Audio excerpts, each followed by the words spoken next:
आप सभी को सादर नमस्ते। आज ये वार्ता आने वाले अंतर्राष्ट्रीय आर्य महासम्मेलन जो कि महर्षि दयानंद की 200वीं जयंती और आर्य समाज के 150वें वर्ष के पूर्ण होने के अवसर पर दिल्ली में होने जा रहा है। और हमारे साथ आज इस चर्चा में सम्मिलित रहेंगे आदरणीय श्रीमान प्रकाश आर्य जी, जो कि सार्वदेशिक आर्य सभा का लंबे समय से नेतृत्व कर रहे हैं। हमारे साथ में आज इस चर्चा में आपको आर्य समाज के इस होने वाले ऐतिहासिक आर्य महासम्मेलन के अलग अलग पहलुओं के बारे में चर्चा में सम्मिलित रहेंगे। मैं स्वयं आपको आर्य महासम्मेलन की व्यवस्थाओं के बारे में कुछ जानकारियां देने का प्रयत्न करूंगा, ताकि इतने बड़े आयोजन में सभी जानकारियां आपके माध्यम से आपके साथ आने वाले महानुभावों तक पहुंच सकें और उसके उन सुविधाओं का, व्यवस्थाओं का और क्या क्या चर्चाएं होने वाली हैं सम्मेलन में, ये हम सभी की उत्सुकता इस विषय को लेकर के रहती है। तो मैं सबसे पहले आदरणीय भाई प्रकाश आर्य जी से अनुरोध करूंगा कि वे आर्य महासम्मेलन की भूमिका और कब से आर्य महासम्मेलन आरंभ हुए और इनका क्या महत्व रहा है, इसके बारे में थोड़ी सी चर्चा आप सभी के साथ करेंगे। भाई प्रकाश जी। नमस्ते जी। आज का जो विषय है जिस पर चर्चा करनी है, वैसे तो पूरे देश में नहीं, देश विदेश में भी इस संबंध में लोगों को जानकारी हो चुकी है कि दिल्ली में एक बहुत बड़ा सम्मेलन होने जा रहा है। ये अंतर्राष्ट्रीय महासम्मेलन वैसे 1927 से प्रारंभ हुआ था और ये 34वां महासम्मेलन यहाँ मनाने का कार्यक्रम आयोजित किया गया है। हम देख रहे हैं, आप सब भी इसके साक्षी हैं कि शनै शनै इसमें जब जब जैसे जैसे सम्मेलन आगे होता गए, उसमें लोगों की संख्या, लोगों के विचार और लोग इसमें भावनात्मक रूप से जुड़ते गए। निरंतर इसमें वृद्धि होती गई। इसका तात्पर्य यह है कि इस सम्मेलन का महत्व और इस सम्मेलन से मिलने वाली ऊर्जा से लोग प्रभावित हो रहे हैं। और इस बार जो सम्मेलन हो रहा है, इस सम्मेलन के साथ में दो बड़ी विशिष्ट बातें जुड़ी हैं, जो संभवतः हमारे किसी के भी जीवन में दूसरी बार वो बातें शायद ना आएँ। हाँ, जो 15 साल, 18 साल, 20 साल के बच्चे हैं, उनके जीवन में तो आ सकती है। अभी हम 150 वर्ष आर्य समाज की स्थापना के मना रहे हैं, 200 वर्ष महर्षि दयानंद सरस्वती के जन्म के मना रहे हैं। तो ये एक बड़ा उत्सव है और इस उत्सव में हमें एक ऐसी प्रेरणा, अभी तक किन्हीं कारणों से जो हम कुछ नहीं कर पाए थे, ये अवसर ऐसे हैं कि इसमें हजारों की संख्या में, लाखों की संख्या में देश विदेश से आर्यजन एकत्रित हो रहे हैं। और प्रयास ये है कि ये सम्मेलन जो इतना बड़ा हो रहा है, अभी तक जितने भी सम्मेलन हो रहे हैं उनसे निश्चित रूप से बहुत विशाल रूप में हो रहा है, क्योंकि अभी जो आगंतुक लोगों की जो सूचनाएं आ रही हैं, आर्यजनों की सूचना आ रही हैं, वो अभी भी हमें ऐसा लग रहा है, हम सोच रहे हैं उससे बहुत आगे अधिक मतलब आ रही हैं। इसका अर्थ ये है कि लोगों में उत्साह है। अभी भी मैं निवेदन करना चाहता हूँ कि जिन लोगों ने रजिस्ट्रेशन नहीं करवाया है, कृपया करवा लें, क्योंकि उपस्थिति इस बार पिछले जितने भी सम्मेलन हुए उनसे बहुत बड़ी होगी। भाई विनय जी बताएंगे, व्यवस्था में भी पहले से बहुत बड़ा परिवर्तन किया गया, काफ़ी बड़ी स्थिति में किया गया और व्यवस्थित किया गया।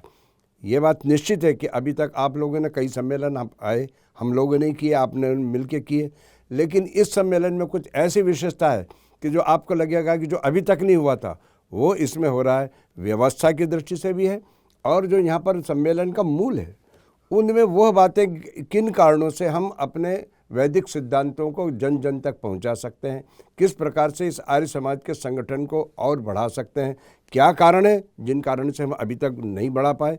ऐसे रचनात्मक और ऐसा संदेश यहाँ पर विद्वानों के द्वारा इसके ऊपर अनेक गोष्ठियाँ इस बार हो रही हैं कि उनमें अलग अलग कारण बताएं। परिवार उसमें है, समाज के संगठन की बातचीत उसमें है, वैदिक धर्म के ऊपर अनेक प्रकार के अनर्गल प्रचार लोग कर रहे हैं उसके ऊपर है।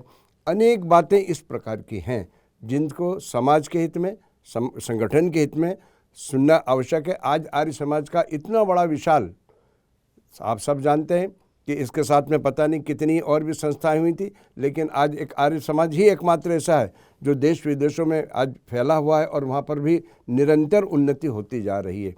तो और इसको कैसे आगे बढ़ाएं, इसके ऊपर गंभीरता से गोष्ठियाँ हो रही हैं। उस गोष्ठियों में निर्णय किया जाएगा कि अब हमें ये करना है। अभी तक किन्हीं कारणों से हम उसको व्यवस्थित न कर पाए थे, लेकिन अब करना है। उस गोष्ठियों में इसका निष्कर्ष निकलेगा और फिर लाखों लोगों के बीच में आएगी कि हमें यहाँ से जाकर कुछ प्राप्त करना है। ये सम्मेलन में इकट्ठे होंगे सब, एक दूसरे को देखकर उत्साह तो वृद्धि होती ही है, लेकिन मूल उद्देश्य इसका यह है कि यहाँ से जाने के बाद में अपने क्षेत्र में, अपने समाज में, अपने परिवार में एक परिवर्तन ऐसा होना चाहिए जो हमारे सिद्धांतों से जुड़े, हमारे सिद्धांतों की वृद्धि हो, घर घर में आर्य समाज और वैदिक सिद्धांत पहुँचे।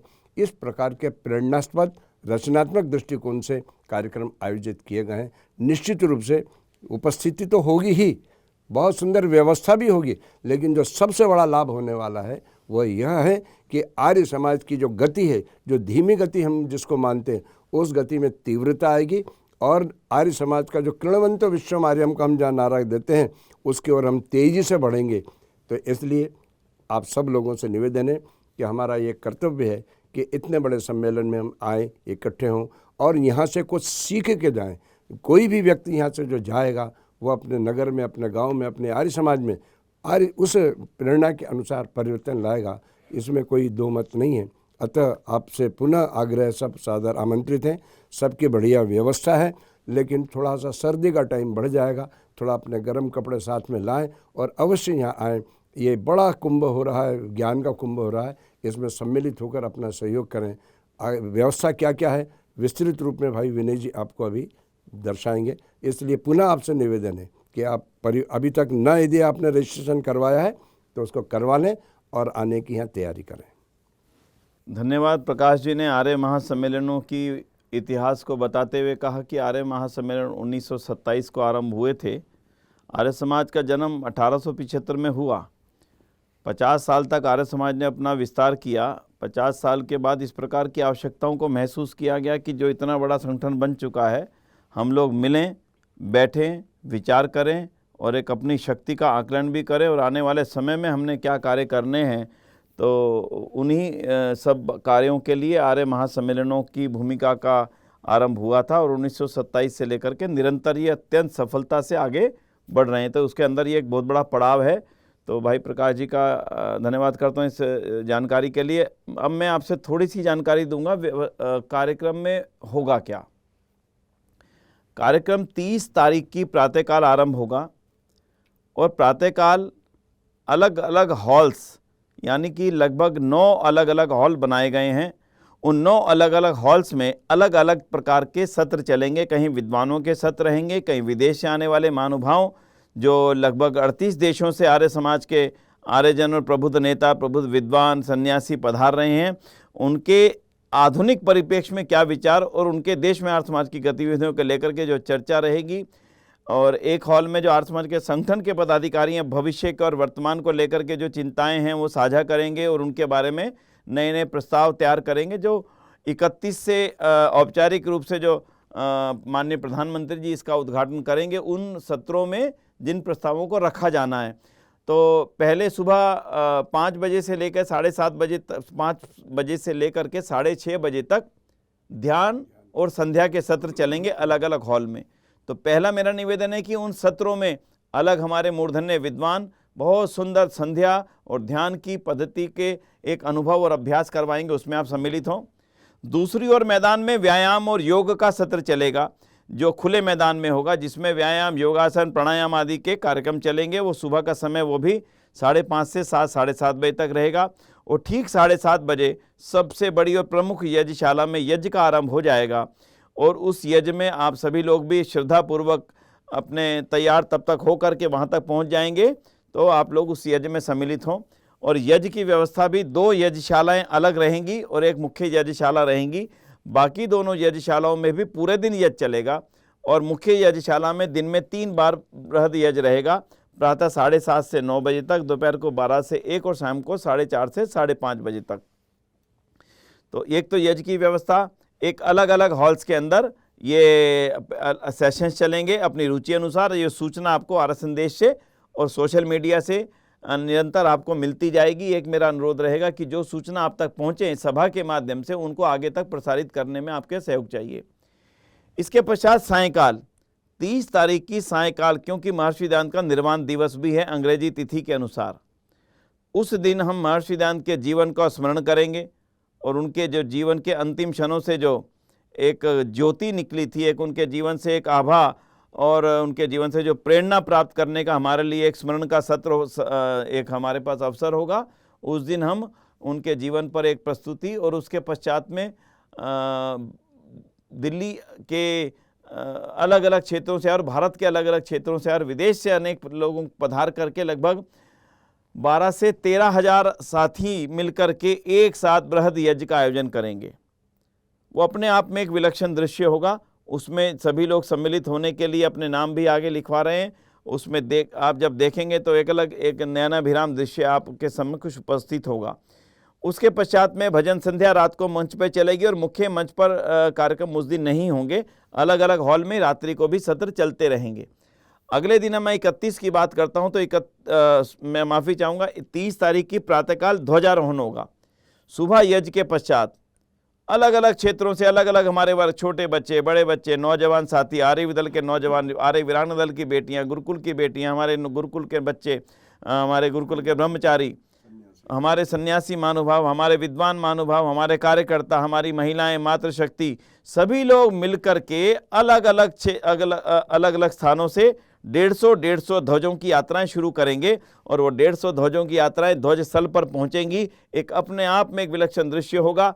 सारे जो हमारा पूरा पंडाल है वो हमारे उत्साह के गीतों से गूंजेगा और वहाँ पर हम इस सार्ध शताब्दी समारोह अंतर्राष्ट्रीय आर्य महासम्मेलन का ध्वजारोहण करेंगे और ध्वजारोहण के पश्चात फिर से अलग अलग हॉल्स में कार्यक्रम शुरू हो जाएंगे। 31 तारीख को प्रातःकाल पहला सत्र सभी हॉल्स में चलेगा और दोपहर ठीक 10:30 बजे से मुख्य पंडाल में बैठने का क्रम आरंभ हो चुका होगा, क्योंकि माननीय प्रधानमंत्री जी ने लगभग 12:45 बजे, 12:30 पौने 1 के बीच में उनका यहाँ पर पदार्पण होगा, जो इस अंतर्राष्ट्रीय आर्य महासम्मेलन का उद्घाटन करेंगे अपने शुभ कर कमलों से। और उनका यहाँ पधारना और हमें प्रेरणा देना अपने आप में हमारे लिए एक विशेष एक अवसर होगा। इसलिए मेरा सभी से इस अवसर के लिए विशेष अनुरोध है कि माननीय प्रधानमंत्री जी की सुरक्षा को देखते हुए सभी महानुभाव अधिकतम 11:30 बजे तक अपना अपना स्थान वहाँ पर ग्रहण कर लें और मुख्य पंडाल में सिक्योरिटी के बाद में कोई बैग साथ में ना लाएं। मोबाइल लाने की अनुमति है, लेकिन कोई बड़ा बैग, कोई बड़ा ब्रीफ केस, केवल लेडीज़ अपना जो हाथ का पर्स होता है उसको साथ ला सकती हैं। उसमें भी कोई ऐसा सामान ना हो जो आपत्तिजनक हो। बाकी सब उत्साह से आइए, बढ़िया सुंदर तैयार होकर के। हमारे जीवन का एक अद्भुत अवसर है और उद्घाटन समारोह चलेगा 12:30 से लगभग 3 बजे तक। मुख्य रूप से अगर मैं कहूँ तो लगभग 2:30 से 3 बजे तक चलेगा और 3 बजे के पश्चात इसी हॉल में बड़े सभागार में, जिसको सार्ध शताब्दी सभागार कहा जा सकता है, उसमें ये सभी सत्र अलग अलग सत्यार्थ प्रकाश के 150 वर्ष हो रहे हैं। स्वाध्याय को लेकर के, सत्यार्थ प्रकाश को लेकर के, साहित्य प्रकाशन को लेकर के, अंधविश्वास को लेकर के, सेवा कार्यों को लेकर के, आर्य विरदल के सत्रों को लेकर के अलग अलग सत्र अलग अलग समय में चलते रहेंगे। उसकी सूचना आपको आर्य संदेश से मिलती रहेगी। इसी प्रकार से 1 रात्रि को मुख्य मैदान में एक जो आर्य विरदल का मैदान है, उस मैदान में एक सुंदर सांस्कृतिक कार्यक्रम का भी आयोजन होगा और रात्रि को भजन संध्या। इस प्रकार से लगातार पूरे दिन अलग अलग हॉल्स में और यज्ञशालाओं में, छोटी यज्ञशालाओं में, बड़ी यज्ञशालाओं में, वहीं पर गौशाला भी रहेगी, वहीं पर एक गुरुकुल का दृश्य भी आप सब लोग देख सकेंगे। उनके साथ में चित्र खिंचवाइए, उनके साथ में स्मृतियां बनवाइए, अपने मित्रों के साथ आइए, अपने मित्रों के साथ, परिवारों के साथ, अपनी संगठन के सभी सदस्यों के साथ बड़े बड़े चित्र लीजिए। ये ऐतिहासिक समारोह की यही स्मृतियां हमारे साथ में रहा करती हैं। साथ में अगले दिन 1 तारीख को सुबह से लेकर रात्रि तक मुख्य पंडाल में आयोजन होंगे और 1 तारीख की रात्रि को आर्य विरदल की युवा शक्ति, आर्य समाज की युवा शक्ति आर्य विरदल का बहुत विशाल व्यायाम प्रदर्शन का कार्यक्रम रहेगा। तो उस कार्यक्रम को भी मैं चाहूँगा कि वो कार्यक्रम ऐसा है कि हमें आर्य समाज के अंदर जिस युवा शक्ति ने आने वाले समय में कार्य संभालना, भाई प्रकाश जी ने जो कहा था कि ऐसे नौजवान जिनके जीवन में 200वीं 250वीं जयंती भी आएगी ऋषिदान की और आर्य समाज के 200 वर्ष भी जिनके जीवन में पूरे हों, ऐसे नौजवानों को हमें प्रश्रय देना है, उनको आगे बढ़ाना, ये हम सबकी जिम्मेदारी है। वो कार्यक्रम 1 तारीख की सायंकाल को रहेगा। 2 तारीख की प्रातःकाल, हम 1 तारीख की प्रातःकाल की बात करूं तो सबसे पहले सन्यासी महानुभावों का हम आशीर्वाद ग्रहण करेंगे। जितने भी सन्यास वृंद हैं आर्य समाज के, वे सब मंच पर मौजूद रहेंगे। उनका आशीर्वाद इस समय हम सबको प्राप्त होगा और संन्यास परंपरा आर्य समाज में और आगे बढ़े, और पूर्व में जो सन्यासी महानुभावों ने आर्य समाज की सेवा की, हम उनको इस अवसर पर स्मरण भी करेंगे। उसके पश्चात में चुनौतियाँ, ये बहुत अहम विषय है। चुनौतियाँ क्या हैं इस देश के सामने, क्योंकि आर्य समाज ने हमेशा चुनौतियों को छुआ है, उनका मुकाबला किया है, उनके लिए डटकर काम किया है। आज वो चुनौतियों कहीं दिखती नहीं है। तो मैं व्यवस्थाओं से थोड़ा सा कार्यक्रम के पश्चात में व्यवस्थाओं के ऊपर आऊँगा। तो इस प्रकार से चुनौतियों का चिंतन कार्यक्रम रहेगा, जिसमें देश के सामने मौजूदा जो चुनौतियां हैं उनके बारे में चर्चा करेंगे। उसके पश्चात में वेद, जो आर्य समाज का आधार है, केवल आर्य समाज का आधार नहीं है, संस्था इस संसार का आधार है, मनुष्य जाति का आधार है, उस वेद को लेकर के एक ऐसी चर्चा जो कभी कभी भ्रांतियों में ले जाती है कई लोगों को, कई महानुभावों को, कई वर्गों को, उस संबंध में वो भ्रांतियां उनकी दूर हो सकें और वेद के ऊपर हम आगे क्या कार्य करने जा रहे हैं उसकी भी चर्चा इस वेद सत्र में रहेगी। और उसके पश्चात में हम चाहेंगे हमारी महिला शक्ति, क्योंकि महिला शक्ति आर्य समाज के उत्थान में नई भूमिका का निर्वाह कर सके। हम लोग चाहेंगे कि उनका आशीर्वाद हमें इस अवसर पर सबको मिले। तो मातृशक्ति सम्मेलन ये रहेगा, जिसमें पूरे देश और दुनिया से आने वाली मातृशक्ति का हम प्रतिनिधित्व के रूप में उनकी चर्चाओं को मंच से आप सभी के बीच में पहुंचा सकेंगे। और इसके पश्चात में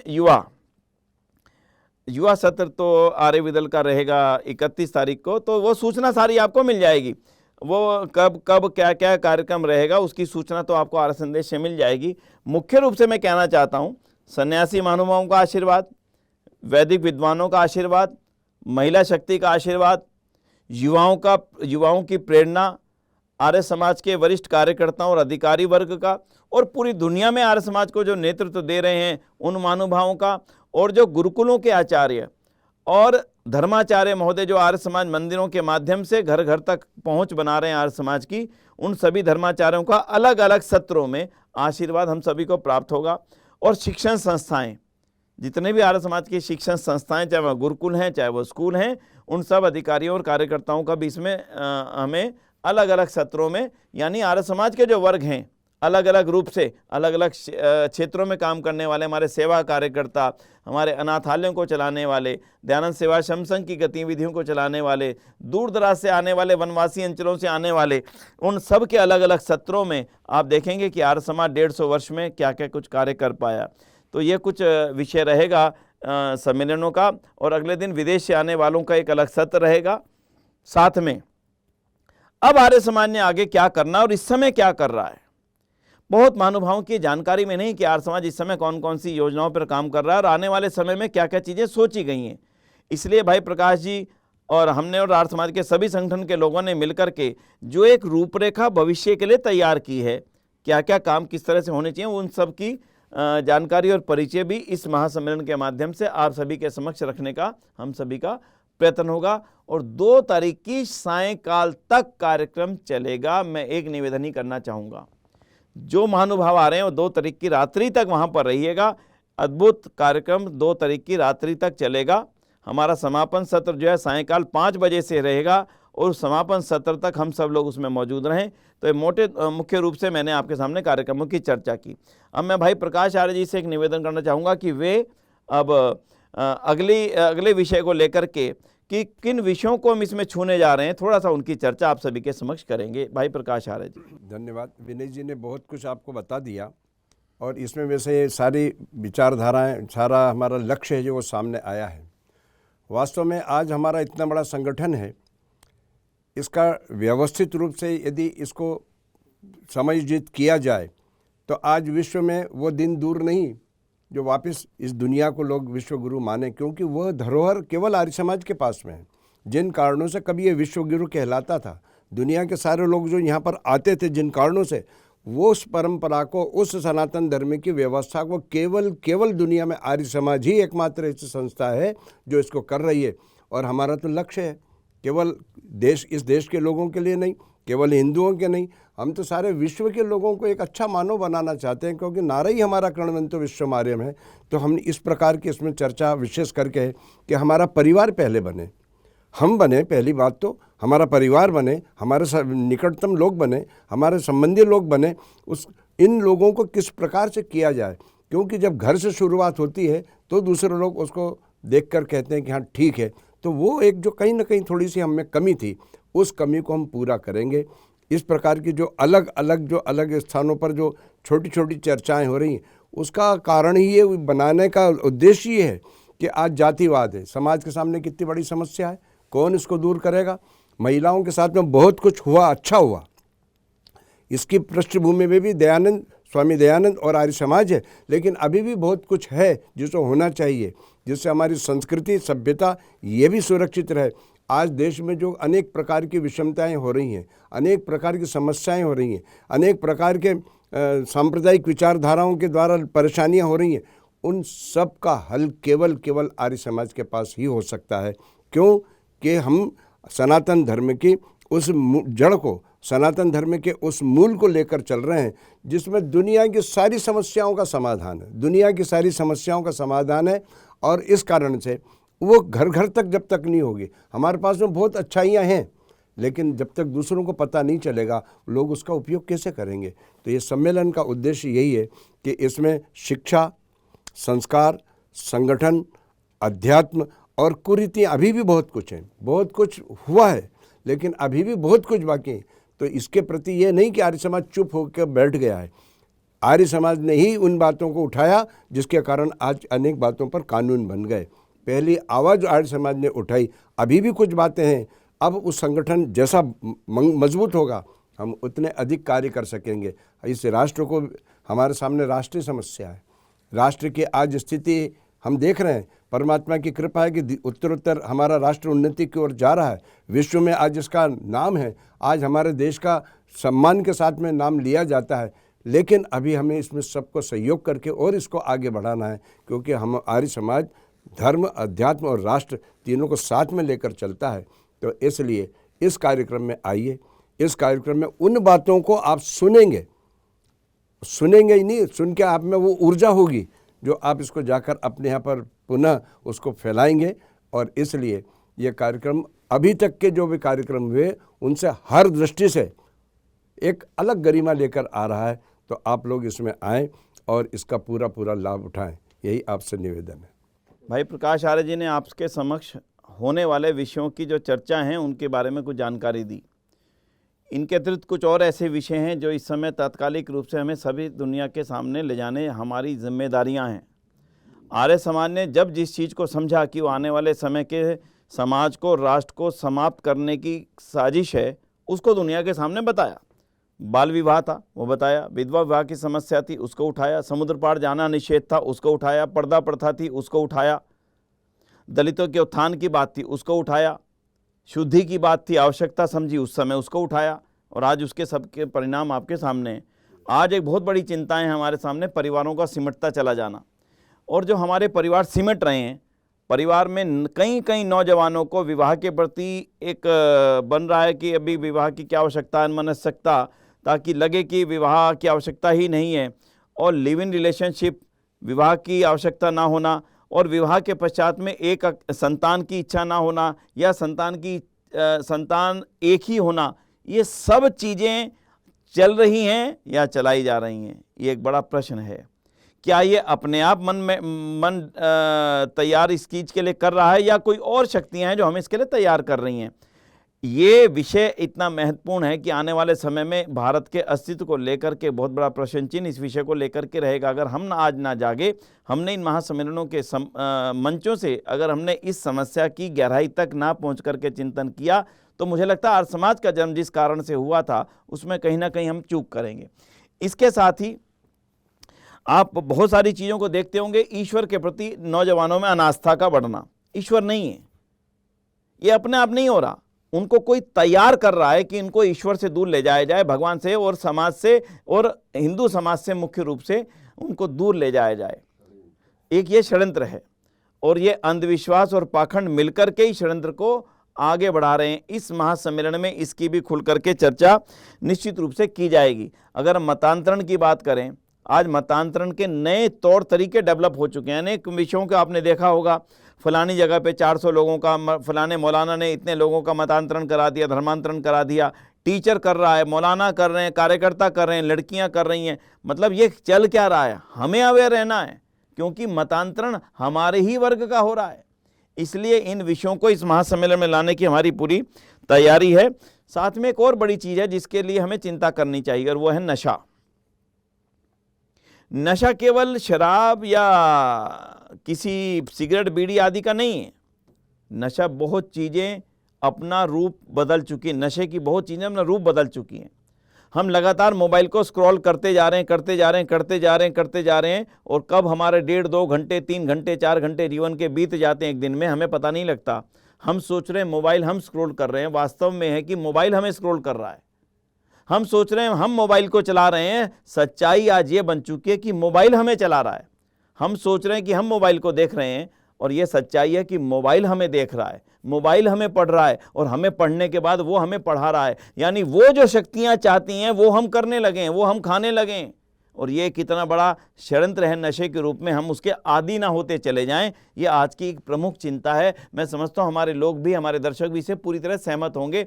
इस आर्य महासम्मेलन में इस गंभीर समस्या को हम लोग समझेंगे। मोबाइल अच्छी चीज़ है, लेकिन उसका प्रयोग और उसके प्रयोग का उपयोग और दुरुपयोग करने वाली कुछ शक्तियां हैं जो उस मोबाइल में आने वाले चीज़ों की और उसकी उपलब्धता की बहुत बड़ी दुर्भावना से उसका उपयोग हमारे नौजवान साथियों तक करती चली जा रही हैं।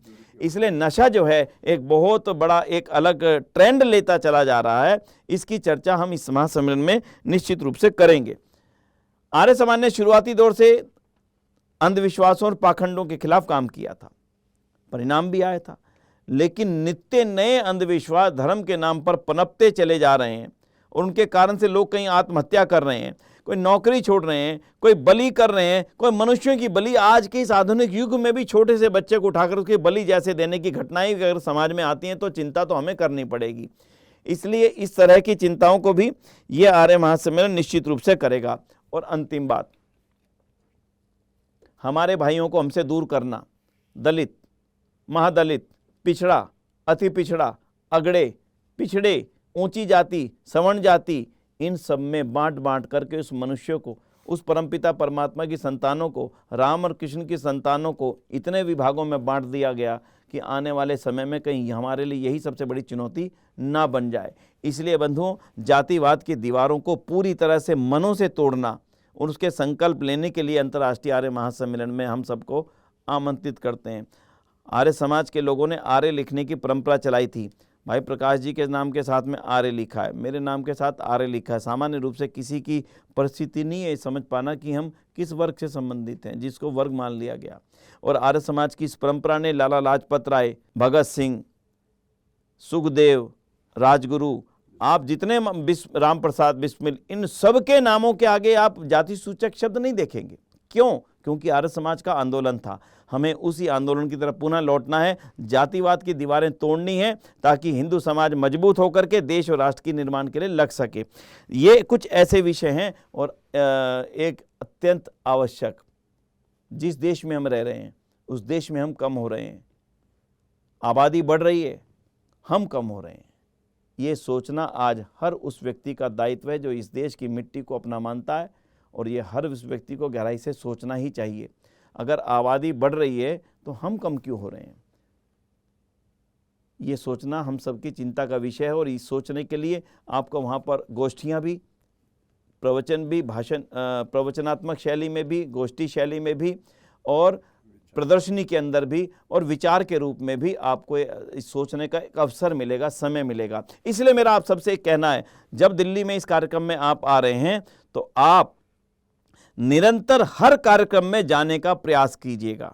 कभी इसमें कभी उसमें, जो कुछ मिले एक अच्छी सी डायरी लोगों को रखने के लिए मैं निवेदन करूंगा, अथवा मोबाइल में नोट्स बनाइएगा, मोबाइल में फोटोग्राफ खींचिएगा, मोबाइल में वीडियोस बनाइएगा, वीडियोस लोगों को शेयर कीजिएगा। अच्छा होर्डिंग दिखे, अच्छा विचार दिखे किसी प्रदर्शनी में, उसकी फोटो अपने साथ खींच करके अपने मित्रों को भेजिएगा। अगर आप जितने भी 50,000 1 लाख लोग यहाँ पर पहुँच रहे हैं, अगर वो सब लोग यहाँ के अच्छे अच्छे विचारों को लेकर के लाखों लोगों तक पहुँचाने में सफल होते हैं, आप सोचिए कि आपका आना कितनी बड़ी जनता को संदेश देने का माध्यम बन जाएगा।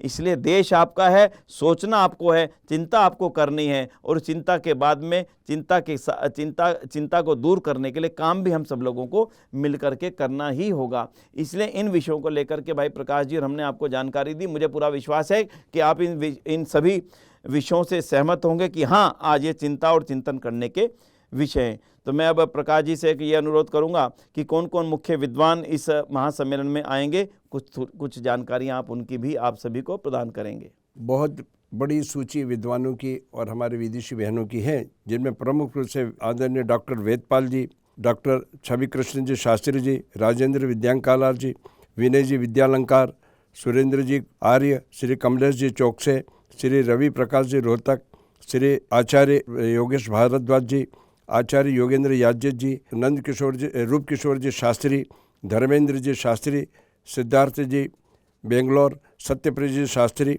आचार्य डॉक्टर नरेंद्र जी रेड्डी, आचार्य अंकित प्रभाकर जी, डॉक्टर धर्मेंद्र जिज्ञासु जी, श्री कृतेश पटेल जी, श्री डॉक्टर धनंजय आचार्य जी, आचार्य सनत कुमार जी, डॉक्टर भारतेंदु जी, मुनि सत्यजीत जी, अरुण कुमार ब्रह्मचारी अरुण कुमार जी, आचार्य अनंत पुरुषार्थी जी, बहन सूर्या जी, सुकामा जी, सुमेधा जी, अन्नपूर्णा जी, नंदिता जी और अनेक बहनें, विदुषी बहनें इसमें पधार रही हैं। इसके अतिरिक्त अनेक सन्यासी वृंद, स्वामी धर्मानंद जी, स्वामी प्रणवानंद जी, स्वामी रीतस्पति जी और भी इसके अतिरिक्त बहुत लंबी सूची है। स्वामी सच्चिदानंद जी, स्वामी सुधानंद जी, स्वामी विदेह योगी जी और श्री M.R. राजेश जी वहाँ से केरल से, स्वामी वेदपति जी, आचार्य बालकृष्ण जी, साध्वी उत्तमा जी, स्वामी ब्रह्मानंद जी, स्वामी ओमानंद जी, स्वामी वेदानंद जी और इसके अतिरिक्त अनेक सन्यासी वृंद पधार रहे हैं, जिनका हमको आशीर्वाद और ज्ञान का लाभ मिलेगा। ये अद्भुत सम्मेलन हो रहा है, एक ज्ञान का कुंभ है, ज्ञान का सिंहस्थ है, जो इसके पहले तो नहीं हुआ, आगे होगा न होगा ये निश्चित नहीं है, लेकिन अभूतपूर्व है, इसमें कोई दो मत नहीं है। इसलिए आप इसमें अवश्य पहुँचें और इसका लाभ लें। इतना बड़ा आयोजन करने का लाभ ही तब होगा कि जब अधिक से अधिक लोग आर्यजन इसको जुड़ें और इससे कुछ ऊर्जा यहाँ से लेकर जाएं, तब इसकी सार्थकता होगी। इसके अतिरिक्त भी सम्मेलन में कुछ विशेष गोष्ठियाँ हो रही हैं, जिन पर कि गहन चिंतन होगा और वो उन विषयों पर वक्ता श्रोताओं को वो सब बताएंगे कि भाई इन कारणों से इस प्रकार से अभी तक हमें ये लाभ नहीं मिल पाया है, लेकिन इस प्रकार के प्रयोग से आगे हमें कुछ करना है। कुल मिलाकर ये है कि किसी भी प्रकार से हमारा जो संगठन है, जो हमारी विचारधारा है, इसको आगे बढ़ाने का, इसके लिए विशिष्ट गोष्ठियों का आयोजन पहली बार इस प्रकार से किया जा रहा है, वो निश्चित रूप से बहुत लाभदायक होगा। भाई प्रकाश जी ने अनेक विद्वान महानुभावों का, सन्यासी महानुभावों का और हमारी आर्य देवियों का जो गुरुकुलों का संचालन कर रही हैं आदरणीय सभी बहनों का नाम आपके समक्ष रखा है। ये कुछ इंडिकेटिव नाम हैं, इनके अलावा बहुत सारे आर्य महान विद्वान, सभी के नाम इसमें सूची में स्मरण नहीं रह पाते हैं। तो आदरणीय भाई प्रकाश जी ने सभी के नाम आपके समक्ष रखे हैं। आर्य जगत के देश और विदेश के सभी प्रमुख विद्वान इस आर्य महासम्मेलन में आप सभी का और हम सभी के मार्गदर्शन के लिए यहाँ पर इस ऐतिहासिक महासम्मेलन में हमारा मार्गदर्शन करेंगे। इनके अलावा जो दो विशेष गोष्ठियाँ जिसकी चर्चा भाई जी ने की है, एक है अंतर्राष्ट्रीय वेद संगोष्ठी, जिसमें 12-13 विश्वविद्यालयों के साथ मिलकर के 1000 से ज़्यादा शोध छात्र अपने शोध लेखों का वाचन करेंगे। ये अपने आप में एक विलक्षण कार्यक्रम होगा। अलग हॉल में चलेगा, पूरे दिन सुबह से लेकर रात्रि तक लगातार युवा छात्र, युवा शोध छात्र, आप देखेंगे कि आर्य समाज के ऋषि परंपरा का इस देश को क्या योगदान रहा, इस विषय को लेकर के पूरे दिन ये कार्यक्रम चलेंगे और उसमें अधिकतर विश्वविद्यालयों से आए हुए वो शोध छात्र जो शोध कार्यों को आगे बढ़ा रहे हैं उनका रहेगा। और एक युवा संगोष्ठी, इस विषय में मैं कहना चाहूँगा आर्य समाज में युवा वर्ग किन मुद्दों को अहमियत देता है और आज के समय में किन मुद्दों की ज़रूरत समझता है, उसके लिए युवा संगोष्ठी, ये युवा संगोष्ठी एक अलग हॉल में चलेगी। और युवाओं से मैं कहना चाहूँगा कि अन्य कार्यक्रमों के अतिरिक्त वे युवा संगोष्ठी में निरंतर पार्टिसिपेट करें। ऐसे ऐसे विषयों की खुलकर चर्चा होगी जिनसे देश और समाज पूरी तरह प्रभावित होने की तैयारी कर रहा है। जैसे जिन चीज़ों की मैंने अभी आपसे पहले बात की है, भारत के इतिहास में मिलावट, नौजवानों को कौन गाइड कर रहा है, OTT प्लेटफॉर्म में आने वाले मसाले को कौन तैयार कर रहा है, क्यों तैयार कर रहा है, वो कौन सा बड़ा षड्यंत्र है, जिम में जाने वाले लोगों की, जिम में जाने वाले नौजवानों की युवा शक्ति घट रही है या बढ़ रही है, ये एक बहुत बड़ी चिंता का विषय है। देश के अंदर बढ़ते हुए IVF सेंटर हमें किस तरफ ले जाने की तैयारी कर रहे हैं, ये सोचने का विषय है। आर्य समाज का ये प्लेटफॉर्म इन सब चीज़ों की युवा मंच में गहराई से चिंतन और चिंता करेगा।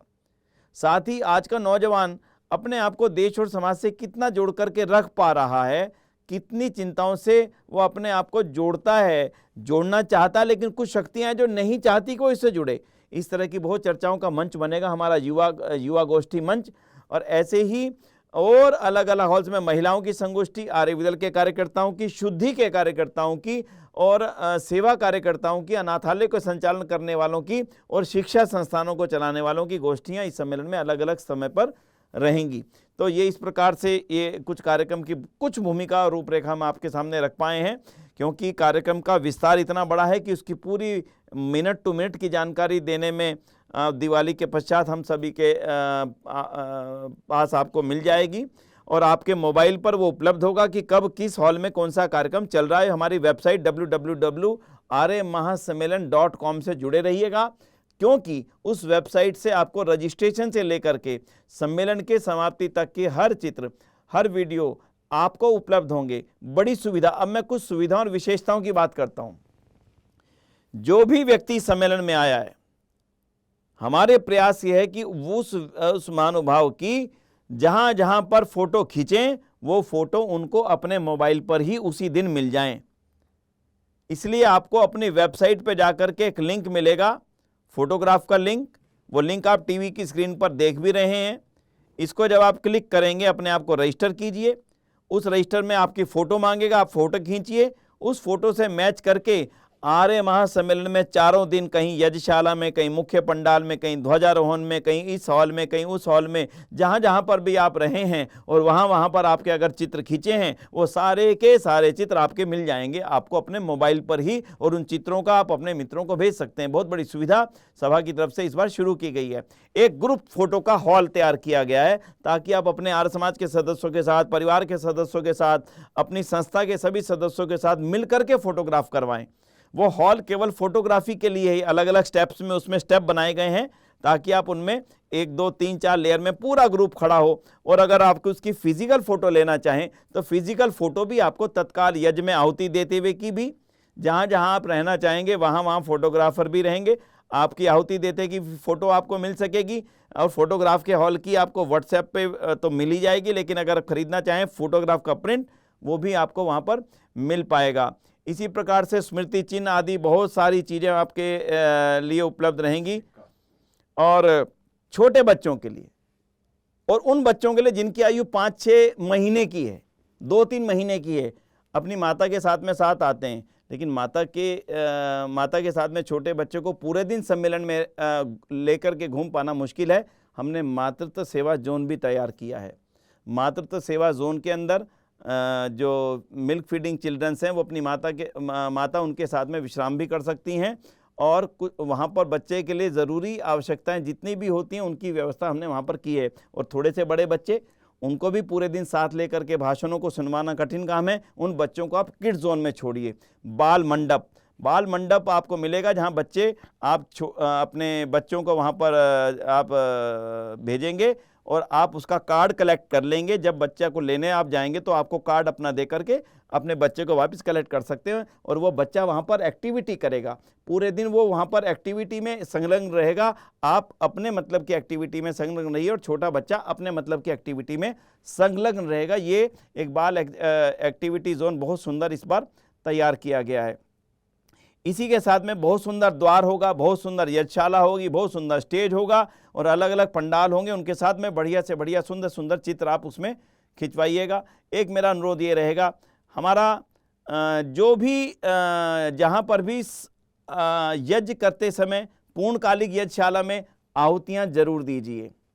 जाइए, गौ माता की सेवा भी करें, गुरुकुल का सीन भी, गुरुकुल का दृश्य भी देखें और पंचमहायज्ञ का आप भाव भर करके उस यज्ञशाला में आहुति दे करके और आर्य समाज को बढ़ाने का और राष्ट्र के प्रति अपने समर्पण भाव का संकल्प लेकर के आप उस समय जाएं। इस प्रकार से बहुत अलग अलग वॉशरूम की व्यवस्था पेड भी की गई है, निःशुल्क तो हैं ही, और निःशुल्क वॉशरूम भी अच्छी क्वालिटी का बनाने का प्रयत्न किया गया है।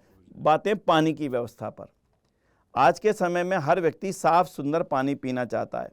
साफ पानी की व्यवस्था करना अपने आप में सरल काम नहीं है, इसलिए पानी की व्यवस्था इस प्रकार से की गई है कि आपको 1 लीटर की बोतल 10 रुपये में उपलब्ध होगी और आप 2 बोतल खाली बोतल वापस देने पर 1 बोतल निःशुल्क मिल जाएगी। तो आप बोतल खरीदिए, 10 रुपये की 1 बोतल यानी 20 रुपये की 2 बोतल आपने खरीदी। जब आप खाली बोतल हमारे स्टॉल पर वापस करेंगे तो आपको 1 बोतल निःशुल्क दे दी जाएगी। इस प्रकार से आपको इफेक्टिव रूप से कहूँ तो 7 रुपये की 1 बोतल पड़ेगी। क्योंकि ये व्यवस्था बहुत सोचने के बाद ही बनाई गई है, वो इसलिए बनाई गई है ताकि हर व्यक्ति को शुद्ध पानी मिल जाए और सारे मैदान में कहीं पर भी बोतल खाली रखी हुई ना मिले। इसमें आप सभी का सुविधा सहयोग चाहिए। बोतल आधा लीटर की भी उपलब्ध होगी, वो 5 रुपये में 1 बोतल होगी। 1 लीटर की बोतल 10 रुपये में उपलब्ध होगी। वैसे ही 4 बोतल वापस करने पे 2 बोतल आधा लीटर की मिल जाएंगी या 1 लीटर की पूरी 1 बोतल मिल जाएगी। कुल मिला के पानी की व्यवस्था इस प्रकार से रहेगी। और भोजनालय के बाहर हमने टैप वाटर भी लगाया है, तो टैप वाटर से जो लोग पानी पीना चाहेंगे वो उसका भी सुविधा का लाभ ले सकते हैं। भोजन की व्यवस्था सभी के लिए निःशुल्क है, सभी उसमें लंगर का लाभ लें। पूरा लंगर पूरे दिन सुबह से लेकर रात्रि तक लगातार चलता रहेगा।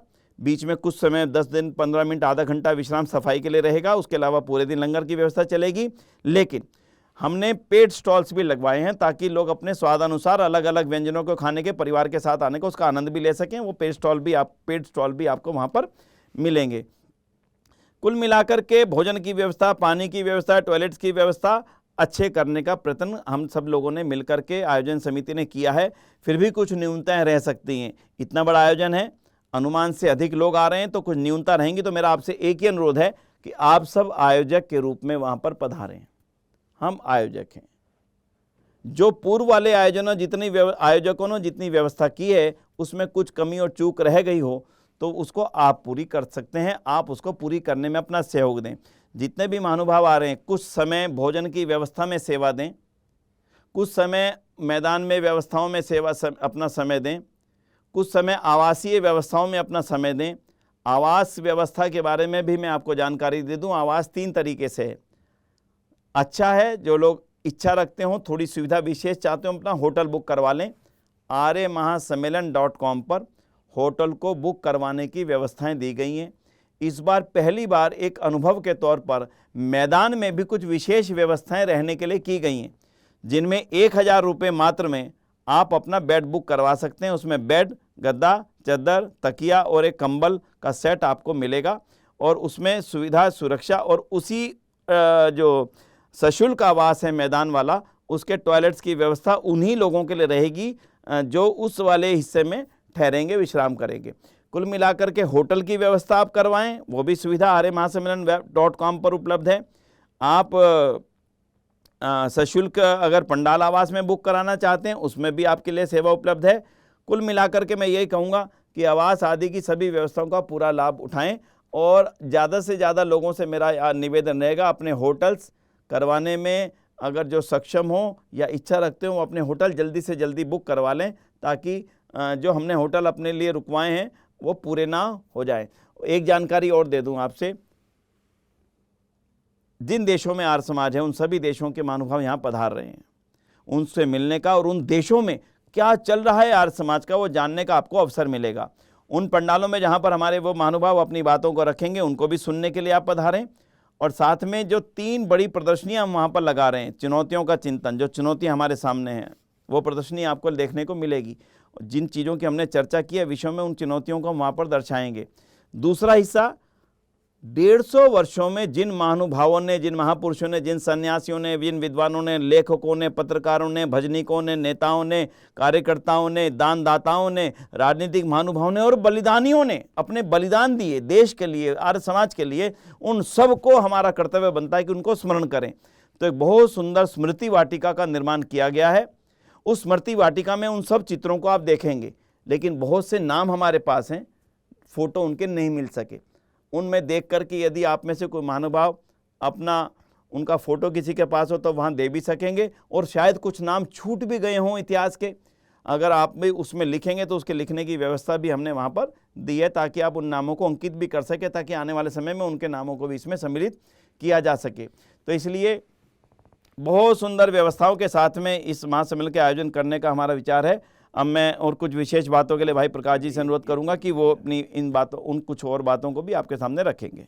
वैसे तो बहुत कुछ जानकारी दे दी गई है, लेकिन इतना विशाल कार्यक्रम है कि बहुत प्रयास करने के बाद में, याद करने के बाद में भी सारी बातों को आपके समक्ष अभी प्रस्तुत नहीं किया जा सकता है। इतना आवश्यक है, इतनी बात निश्चित मान के चलिए कि जो अभी भाई विनय जी बता रहे हैं, इसके अतिरिक्त भी कई सुविधाएं हैं। जैसे 1,000 रुपये में वहाँ पर बेड और उसकी व्यवस्था है, लेकिन निःशुल्क व्यवस्था भी है। वो व्यवस्था वहाँ पर या कई अन्य स्थानों पर की गई है। तो वहाँ पर जब आप आते हैं, एक सबसे बड़ी बात जो इन्होंने की है, जैसे परिवार में कोई कार्यक्रम होता है, विवाह होता है या कोई फंक्शन होता है, तो उसमें परिवार का हर सदस्य ये नहीं देखता कि मुझे कोई कुछ काम बताए।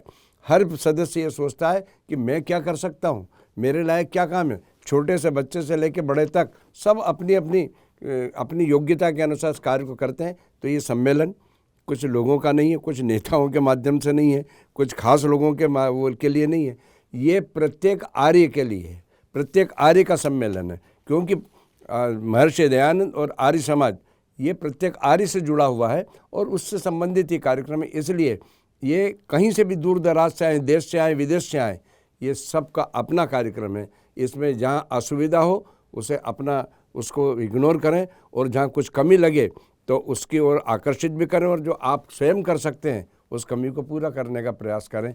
यही इस कार्यक्रम की सफलता का सबसे बड़ा मूल मंत्र है। इसको आप आत्मसात करें और इसी भावना से यहाँ पर पधारें। बंधुओं, कुछ चीज़ें वास्तव में प्रकाश जी कह रहे थे कि कुछ चीज़ें जितना भी हम बताएं सब चीज़ें रह ही जाएंगी।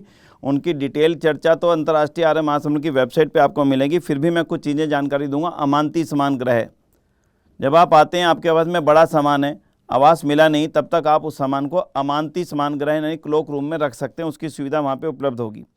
साथ ही साथ बैंकिंग यानी कि एटीएम भी वहाँ पर उपलब्ध होगा। आप अपने पैसे उसमें निकाल भी सकते हैं, उसमें डाल भी सकते हैं। और अगर विदेश से आने वाले महानुभाव अपनी करेंसी चेंज करवाना चाहें तो उसकी सुविधा वहाँ पे उपलब्ध होगी। हॉस्पिटल और एम्बुलेंस और फायर ब्रिगेड की सुविधा ऑन साइट अंदर ही ये लगातार पूरे समय हमारे पास उपलब्ध रहेगी। और फूड कोर्ट की मैंने आपके सामने स्थिति बता दी है। कूपन व्यवस्था, हमने छोटे छोटे खुले पैसे ना होने के कारण से छोटी छोटी व्यवस्थाओं का लाभ नहीं लिया जा पाता। बोतल खरीदना कूपन रख दिए, 20 रुपये का, 10 रुपये का कूपन आप इकट्ठा कार्यालय से खरीद लीजिए। 100, 200, 300 रुपये के पूरे सम्मेलन में जहाँ जहाँ पे आवश्यकता रहेंगी आप उन कूपनों का उपयोग कर सकते हैं। तो इसलिए उन कूपन्स का भी सहयोग आप ले सकते हैं। हमारे कार्यालय से जो हमारे मुख्य कार्यालय रहेंगे उन पे आपको वो कूपन सभी मिल जाएंगे। और साथ में नुक्कड़ नाटकों का आयोजन, अलग अलग विषयों पे अलग अलग चौक चौराहों पर नुक्कड़ नाटकों के आयोजन निरंतर चलते रहेंगे। साथ में दुनिया के हर देश और देश के आर्य समाज के इतिहास को लेकर के एक वीडियो तैयार किया गया सम्मेलन की समिति की तरफ से। बहुत सुंदर वीडियो वो रहेगा। आप पहली बार जानेंगे कि मॉरिशस में आर्य समाज कब बना, कैसे बना और किस किस तरह से बना और इस समय वर्तमान में क्या क्या सुविधाएं हैं वहाँ पर। फिजी के अंदर, न्यूजीलैंड के अंदर, ऑस्ट्रेलिया के अंदर, गयाना के अंदर, त्रिनिडाद के अंदर, सुरीनाम के अंदर, अमेरिका में आर्य समाज की परिस्थितियाँ, कनाडा में आर्य समाज की परिस्थितियाँ, और दक्षिण अफ्रीका में नैरोबी के अंदर आर्य समाज की परिस्थितियाँ, और नेपाल में, बांग्लादेश के अंदर, म्यांमार के अंदर, इन सभी देशों में आर्य समाज जो कार्य कर रहा है उनकी छोटी छोटी वीडियो आपको देखने को मिलेगी। साथ ही हमारे उन सभी महानुभावों को स्मरण करेंगे जिन महानुभावों ने इस आर्य समाज के 150 वर्ष के कार्यकाल में हम सबको आगे बढ़ाया है। और इसके अलावा आर्य समाज के इतिहास की सच्ची घटनाओं का मंचन, ये एक बहुत बड़ा एक हम समझते हैं कि हम सब के लिए अवसर होगा कि हम आर्य समाज के इतिहास को, जिसने समाज को, देश को बदल करके रख दिया, उस इतिहास की सच्ची घटनाओं को मंचन करते हुए अपने बच्चों को देखेंगे। हजारों स्कूलों के बच्चे इस मंचन में हमारा सहयोग करेंगे। साथ में पंजीकरण व्यवस्था, ये मैं सबको बार बार निवेदन कर रहा हूँ कि पंजीकरण जरूर करवाएं। पंजीकरण करवाना इस समय हमारी सबसे बड़ी जिम्मेदारी है। जो महानुभाव ने अभी तक पंजीकरण ना करवाया, अपने ग्रुप के रूप में ना करवाया हो, पंजीकरण व्यवस्था जरूर ही करवा लीजिएगा, ऐसा मेरा सभी से अनुरोध है। और एक सुविधा,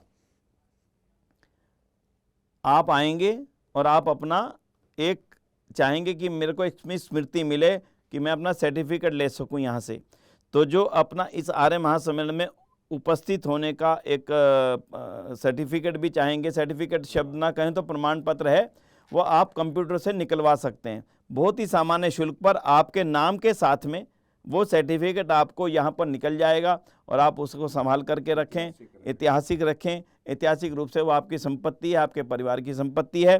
तो इस प्रकार से मैं बहुत चीज़ों का भी ना भी बता सकूंगा, तो वो सब चीज़ें आपकी जानकारी में आएंगी। और प्रकाश जी ने जो बात कही है, मैं उसी बात को दोहराऊंगा कि आप सब स्वयं को ये माने कि हम इसके कार्यकर्ता के रूप में आ रहे हैं। समस्त आर्य समाज का परिवार, ना कोई बड़ा ना कोई छोटा, हर आदमी केवल ऋषिदान के पथ का पथिक है। राम और कृष्ण की हम संतानें हैं और उसी युग को वापस लाने के लिए आर्य समाज की स्थापना ऋषिदान ने की थी। ये महासम्मेलन एक पड़ाव है आने वाले समय की चुनौतियों को देखने का, जानने का, समझने का और आर्य समाज के कार्यों को उस रूप में वहाँ पर ले जाने का। तो अंत में मैं आज सार्वदेशिक आर्य प्रतिनिधि सभा के माननीय प्रधान जी की ओर से, माननीय सुरेश चंद्र आर्य जी की ओर से, और अंत में एक अनुरोध और करता चलूँ आपसे। बंधुओं, बहुत बड़ा आयोजन है। 65 एकड़ स्थान इस कार्यक्रम के लिए लिया गया है। 65 एकड़ के मैदान में ज़मीन को ठीक करना, समतल करना, टेंटिंग लगवाना, सारा वाटरप्रूफ पंडाल है। पूरा पंडाल टोटल रहने के स्थान के सहित वाटरप्रूफ है। बहुत बड़ा पुस्तकों का बाजार है भी है। अनेक पुस्तक प्रकाशक आपको वहाँ मिलेंगे जहाँ पर अपने अपने साहित्य को आप ले सकेंगे। एक सुविधा बताता चलूँ, भूल गया था। उस बाज़ार में आपने सामान खरीदा, लेकिन आप जानते हैं कि उस सामान को ले करके पूरे दिन घूमना बड़ा मुश्किल है। तो आप सामान खरीद करके वहीं पर क्लॉक रूम है, पुस्तक क्लॉक रूम, आप उस सामान को वहीं जमा करवा करके स्लिप ले लीजिए और जब आप सम्मेलन से जाने लगें तब आप उस सामान को लेकर के अपने साथ ले जा सकते हैं, ताकि दिन भर आपको साहित्य को ले करके घूमने की ज़रूरत ना रहे। अगर आप उस सामान को पार्किंग में चाहते हैं, क्योंकि पार्किंग भी दूर है, तो आपको वही सामान पार्किंग के पुस्तक क्लॉक रूम में मिल जाएगा। पार्किंग 1 और पार्किंग 2, जहाँ पर आपने पार्किंग करी होगी उसमें आपको वह सामान मिल जाएगा। तो उसके लिए थोड़ा सा शुल्क रखा गया है, तो आपको वो सामान वहाँ भी मिल सकता है। और आपने पुस्तकें खरीदी और आप चाहते हैं कि जिस होटल में मैं रह रहा हूँ मुझे वहीं पर वो सामान कल मिल जाए, तो आपको उसके लिए थोड़ा सा चार्ज देना पड़ेगा। दिल्ली की पोर्टर सर्विस के माध्यम से वहीं पर आप बुक करवा दीजिए, वो सारा सामान आपको होटल में मिल जाएगा। लेकिन अगर आप चाहते हैं, बॉम्बे से आए हैं, आप चेन्नई से आए हैं, आप कलकत्ता से आए हैं, आप कानपुर से आए हैं, आप जम्मू से आए हैं, आप हिमाचल से आए हैं, आप पंजाब से आए हैं, आप अन्य अगर राज्यों से आए हैं और आप चाहते हैं कि जो हमने सामान खरीदा है आर्य समाज के लिए, अपने व्यक्तिगत परिवारों के लिए, वो सब सामान हमें वहीं पर मिल जाए, तो हमने वहाँ ये सुविधा भी दे दी है कि वहाँ आप ज़्यादा से ज़्यादा साहित्य खरीदें, वहीं पर आप बुक करवा दें ट्रांसपोर्टर को, वहीं पर आपको उसकी बिल्टी प्राप्त हो जाएगी और आपको वो सामान वहीं से बुक होकर के सीधे आपके घरों पर मिल जाएगा। ये सारी सुविधाएं भी इस बार सम्मेलन स्थल पर मिल रही हैं। मैं इन सारी सुविधाओं में जिन कार्यकर्ताओं ने रात दिन काम किया है, जो कर रहे हैं इस अपने वीडियो के माध्यम से, उन सभी हजारों कार्यकर्ता इस काम में जुटे हुए हैं। हजारों कार्यकर्ता, मैं सच कहता हूं, दिल्ली की हर आर्य समाज का पदाधिकारी, उप प्रधान, उनके मंत्री, उनके कोषाध्यक्ष, उनके सदस्य, महिला अधिकारी, महिला प्रांतीय आर्य सभा और आर्य वीर दल, आर्य वीरांगना दल, देश भर के प्रांतीय सभाओं के प्रधान, विदेशों के हमारे जिम्मेदार अधिकारी, प्रधानमंत्री, सारे इस तैयारी में जुटे हुए हैं। हमारा तो अपनी ओर से पूरा प्रयास है कि ये कार्यक्रम सफल हो। मैं उन कार्यकर्ताओं को भी इस वीडियो के माध्यम से आभार करूंगा जो पिछले 3, 4, 5 महीने से लगातार इन व्यवस्थाओं को बनाने में लगातार निरंतर रहते हैं। उन सभी सहयोगी महानुभावों का भी धन्यवाद करूंगा जिन्होंने इस समय अभी तक अपना धन दिया, अपने तन मन धन से इसको मजबूत बनाया। और सभी से ये अपील करूंगा कि इस आयोजन के लिए बहुत बड़ा व्यय होने वाला है। आर्य समाज के इस आयोजन को सुंदरता, भव्यता और व्यवस्था देने में जो भी व्यय होगा वो आप सभी के दिए गए दान से ही संभव है। इसलिए आप सबसे मेरा अनुरोध है कि जिन्होंने अभी तक ना भेजा हो वो भेजते रहें। थोड़ा थोड़ा दान जिन्होंने कलेक्ट कर लिया वो भी भेजते रहें। बाकी जब आप आएंगे तब आप लेते आइएगा। मेरा फिर निवेदन है, जिन्होंने अभी कुछ कम भेजा वो कुछ अधिक भेजें। कुछ ना कुछ सहयोग राशि आने वाला हर परिवार, हर व्यक्ति अवश्य ही भेजे, क्योंकि धन के अभाव में कोई कमजोरी ना रहे, ये हम सब की महती जिम्मेदारी है। मैं इन्हीं शब्दों के साथ में सभी दानदाताओं का आभार करते हुए, जिन्होंने अभी तक ना भेजा, मैं उनसे भी निवेदन कर रहा हूं कि वे भी अपना सहयोग शीघ्र हमें इस महासम्मेलन की वेबसाइट पे, इस कोड मेल नंबर पे जो आप स्क्रीन पर इस समय देख रहे हैं उसके ऊपर आप भेज सकते हैं। और एक जुड़े रहने के लिए हमने एक व्यवस्था बनाई है, जुड़े रहने के लिए, सबको जुड़े रहने के लिए 3 फ़ोन नंबर। पहला फ़ोन नंबर है 9911150150। ये नंबर है सूचना नंबर। आप इस नंबर को अपने मोबाइल में ऐड कर लें, इसमें आर्य समाज सूचना लिख दें और इस नंबर पे अपना नाम को व्हाट्सएप कर दें। आपको आर्य समाज की सारी सूचनाएं मिलनी शुरू हो जाएंगी। दूसरा नंबर है 8447200200। ये नंबर है आर्य समाज की मिस कॉल। आप इसमें कॉल कीजिए, आपको SMS जाएगा। आर्य समाज की योजनाएं, आर्य समाज के कार्यक्रम, महर्षि सिद्धांत का जीवन, महर्षि सिद्धांत के कार्य, महर्षि सिद्धांत के ग्रंथ और यज्ञ जो आर्य समाज की परंपरा का बड़ा हिस्सा है, उसके बारे में सारी विस्तृत जानकारियाँ, यज्ञ करने के तरीके, उसका कार्ड, उसका सब कुछ, वो सब चीज़ें आपको उस पर उपलब्ध हो जाएंगी। तो इस प्रकार से ये 2 नंबर आपके स्क्रीन पर हैं। और तीसरा नंबर है 93 11 72 11 72। ये आर्य समाज का कॉल सेंटर है। आप इस पर कॉल करेंगे तो कभी कभी कॉल आपको लगता होगा कि हमारी उठाई नहीं जा पा रही है। ऐसा होता है क्योंकि इस समय काफ़ी ज़्यादा ट्रैफिक है, हर व्यक्ति जानकारी और सूचना सेवा चाहता है। इसलिए मेरा निवेदन है कि आप कॉल कर 1-2 बार कॉल कर लीजिए, नहीं तो हमारे यहाँ से भी वापसी कॉल सभी को जाने की कोशिश रहती है। ये कॉल सेंटर सुबह से लेकर के शाम तक निरंतर चलता है। हमारी प्रयास होगा कि सम्मेलन के समय में इसका कार्य ओवर और ज़्यादा बढ़ा दिए जाएं। ये तीनों नंबर हमेशा कार्य करेंगे, केवल सम्मेलन के लिए नहीं है। ये तीनों नंबर आपको हम सब से और आर्य समाज के संगठन के साथ जोड़े रखने के लिए निरंतर कार्य करने के लिए तैयार कर दिए गए हैं। तो आर्य समाज का मीडिया सेंटर लगातार वीडियोस तैयार करने पे काम कर रहा है। जो कुछ आपको दिखेगा, वो जो कुछ भी आपकी सूचना जा रही हो, सब आर्य समाज के अपने मीडिया सेंटर द्वारा बनाई गई हैं। और एक सूचना सभा इस बार कम से कम 60 से 70 नई पुस्तकों का प्रकाशन भी अलग अलग महानुभावों के सहयोग से करने जा रही है। अगर आप भी अपनी प्रियजन की स्मृति में 200वीं जयंती पर कोई पुस्तक अपने छपवाना चाहते हैं, वो सभा से संपर्क कर सकते हैं। इस नंबर पे आप इसके लिए संपर्क कर लें, जो नंबर इस समय स्क्रीन पर दिखाई दे रहा है। श्री अनिल शास्त्री जी का नंबर है। आप भी अपनी इच्छा से कोई पुस्तक प्रकाशन करवाना चाहें, उस नंबर से करवा सकते हैं। स्मारिका, किसी भी इतने ऐतिहासिक महासम्मेलन की स्मारिका अपने आप में विशेष स्थान रखती है। तो हम इस सम्मेलन में स्मारिका का भी प्रकाशन करने जा रहे हैं। स्मारिका का प्रकाशन होगा तो उसमें आपका विज्ञापन भी उसमें आए, विज्ञापन की तैयारियां भी उसमें हो। तो इसलिए मेरा आपसे एक अनुरोध है कि आप स्मारिका के लिए भी विज्ञापन देना चाहें तो उसके लिए भी मैं एक नंबर स्क्रीन पर दे रहा हूं। आप विज्ञापन भी अपना स्मारिका में दें, प्रियजन की स्मृति में, अपने आर्य समाज का, अपनी कंपनी का, अपने ट्रस्ट का, जो भी आप देना चाहें, शुभकामना विज्ञापन भी, कुछ उसका सहयोग राशि भी है, वो सहयोग राशि भी आपको इसमें इस वीडियो में आपको दिख जाएगी। तो कुल मिलाकर के हमने आपके साथ सहयोग की अपील भी की है। जो लोग महानुभाव आ रहे हैं वो जरूर अपना अपना सहयोग भी देंगे, ऐसा हमें पूर्ण विश्वास है। बंधुओं, एक व्यवस्था और भी है, उसका नाम है जो कुछ सामान सम्मेलन के लिए तैयार किया जा रहा है, उसमें यज्ञ कुंड भी हैं। यज्ञ कुंड का पूरा सेट भी है। बहुत सुंदर स्टील के झंडे के पोल भी हैं जिनसे ध्वज यात्रा निकलेगी। बहुत सुंदर झंडे होंगे। भोजन के लिए नई प्लेट्स तैयार करवाई गई हैं। ऐसी और बहुत सी सामग्री होगी जो हम सब के लिए उपयोग की हो सकती है।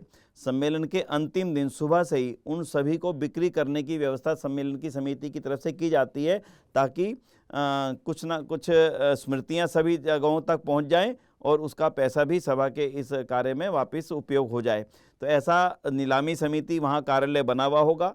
आप वहाँ पे सूची लगी हुई होगी। हमारा प्रयास है कि वेबसाइट पे भी आ जाए वो सूची। जो भी सामान सजावट का, सुंदरता का तैयार किया गया वो सभी उपलब्ध होगा लोगों के लिए। महापुरुषों के फोटोग्राफ्स हैं, वाक्यों के लिखे फोटोग्राफ्स हैं, सब चीज़ें उपलब्ध होंगी, उसका भी आप लाभ उठा सकते हैं। साथ ही मैं इस सम्मेलन के अध्यक्ष आदरणीय श्रीमान सुरेश चंद्र आर्य जो कि प्रधान है सार्वदेशीय कार्य सभा के, और ज्ञान ज्योति पर्व आयोजन समिति, जिनके आशीर्वाद प्रमुख रूप से मैं कहूँ तो उनके आशीर्वाद से इस आर्य महासम्मेलन की इन सभी व्यवस्थाओं को किया जा पाना, और 200वीं जयंती के आयोजनों जब से आरंभ हुए उनका पूरा मार्गदर्शन और आशीर्वाद, उनका पुरुषार्थ उनका हमें सबको पूर्ण रूप से प्राप्त हुआ है।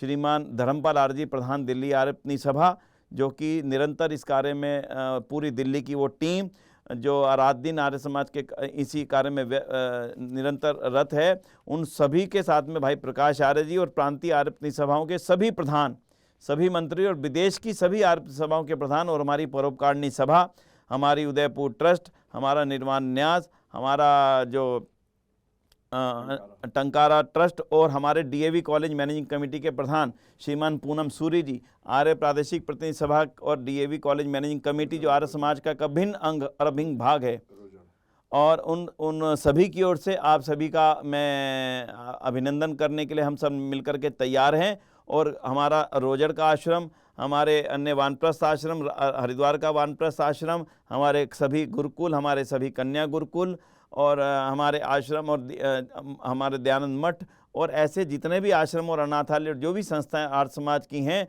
उन सभी की ओर से आप सभी का बहुत बहुत अभिनंदन है। तो आप सभी को पुनः पुनः आभार, पुनः पुनः धन्यवाद। वीडियो लंबी तो है लेकिन इन्फॉर्मेटिव है, आप आराम से इसको सुनिएगा। अलग अलग हिस्से में कोई चीज़ नोट करनी हो कर लीजिएगा।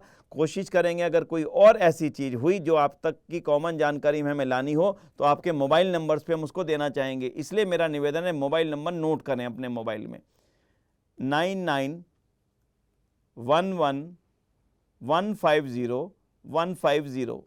सरलता से बोलें 9911 इस मोबाइल नंबर को आप अपने मोबाइल में अभी जोड़ लीजिएगा, अभी जोड़ लीजिएगा, वीडियो सुनते ही जोड़ लीजिएगा। दोबारा बोल रहा हूँ 9911 इस मोबाइल को अपने मोबाइल में जोड़िएगा और आप उसमें लिखिएगा आर्य समाज सूचना। जब आप इसको अपने मोबाइल एड्रेस बुक में नोट कर लेते हैं तब इसमें अपना नाम और अपना स्थान लिख करके भेज दीजिएगा। जब हमारे पास ये एसएमएस आ जाएगा उसके पश्चात आपको सारी सूचनाएं जानी आरंभ हो जाएंगी ताकि सम्मेलन तक आपको सभी सूचनाएं निरंतर मिलती रह सके। पुनः पुनः आप सभी का बहुत बहुत धन्यवाद, सभी दर्शकों का। और वही दर्शक हमारे प्रतिनिधि के रूप में आ रहे हैं और जो किन्हीं कारणों से ना आ पा रहे हों देश और विदेश से, वो महानुभाव जिन किसी कारणों से ना आ पा रहे हों, तो अलग अलग हॉल्स में चलने वाले सारे कार्यक्रम, मुख्य पंडाल में चलने वाले सारे आयोजन आपको हमारी वेबसाइट आर्य महासम्मेलन पर लाइव देखने को मिलेंगे। ये एक बहुत बड़ी सुविधा हमने शुरू की है। सारे कार्यक्रमों का लाइव टेलीकास्ट हमारी वेबसाइट पर होगा। उस वेबसाइट से जुड़े रहिएगा, निरंतर उन कार्यक्रमों का आनंद लेते रहिएगा और अच्छी चीज़ों को, अच्छे कार्यों को, अच्छी बातों को आप अन्य लोगों तक फैलाते रहिएगा। सोशल मीडिया से जुड़े रहें। सोशल मीडिया में आर्य समाज की वेबसाइट, आर्य समाज के फेसबुक पेज से आप जुड़े रहें। फेसबुक पेज भी आप देख रहे हैं, इसको आप फॉलो करें। इसे जो आपके सामने स्क्रीन के ऊपर इस समय फेसबुक पेज का जो स्कैन कोड आ रहा है उसको भी आप फॉलो कर सकते हैं। हमारा टेलीग्राम चैनल भी फॉलो कर सकते हैं। हमारा व्हाट्सएप चैनल भी फॉलो सीधा तौर पे स्कैन कोड से कर सकते हैं। इन सभी चीज़ों को आप स्कैन करके आप आर्य समाज के इस विशाल संगठन के साथ जुड़े रहिए। आर्य समाज की 150 वर्ष में बनी 15,000 इकाइयाँ आपके स्वागत के लिए तैयार हैं। अंत में मैं पुनः प्रकाश जी से निवेदन करूँगा कि आप सबका आभार भी करें और जो कार्यकर्ता इस कार्य में लगे हैं उनके प्रति भी अपने सम्मान के शब्द व्यक्त करें। आभार तो आप लोगों का भी जो आपने बड़े धैर्यता के साथ में इन सब बातों को सुना। निश्चित रूप से आप लोगों के मन में कई लोग पूछते भी हैं कि भाई क्या हो रहा है, कैसा हो रहा है। उसी बात को ध्यान में रखते हुए कि वहाँ पर क्या होने वाला है इसकी जानकारी आप तक पहुँचे, तो बहुत विस्तार रूप से आपके समक्ष ये प्रस्तुत किया गया है। और अब आप समझ गए होंगे कि इस सम्मेलन में क्या क्या होने वाला है, हमें किस प्रकार से वहाँ पर सुविधा मिलेगी, क्या सुनने को मिलेगा, क्या विचार होंगे। ये सब आपको संक्षेप में, ये इसको मैं संक्षेप में कह रहा हूँ क्योंकि वहाँ आने पर आपको इसका और कुछ बड़ा रूप दिखेगा जिसको कि पूरा यहाँ पर इस प्रकार से समझाना संभव नहीं था। और इसमें निश्चित रूप से क्योंकि दिल्ली में कार्यक्रम हो रहा है तो दिल्ली में रहने वाले तो हमारे जो आर्य समाज के लोग हैं उनके यहाँ की स्थिति ये है कि कई लोग इस प्रकार जैसे अपना घर में विवाह शादी होते हैं और कई दिन तक घर छोड़ देते हैं और काम में लगे रहते हैं, वही स्थिति यहाँ पर है।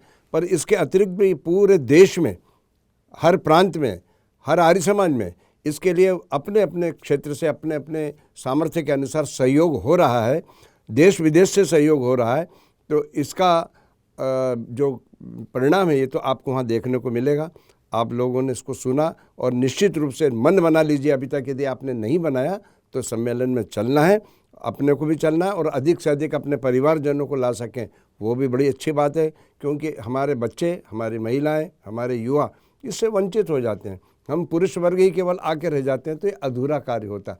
उनको भी लाओ, उनको भी लगेगा कि अरे आर्य समाज इतना विशाल है, संगठन इतना बड़ा है, इतने अच्छे विचार हैं, निश्चित रूप से उन पर भी प्रभाव पड़ेगा।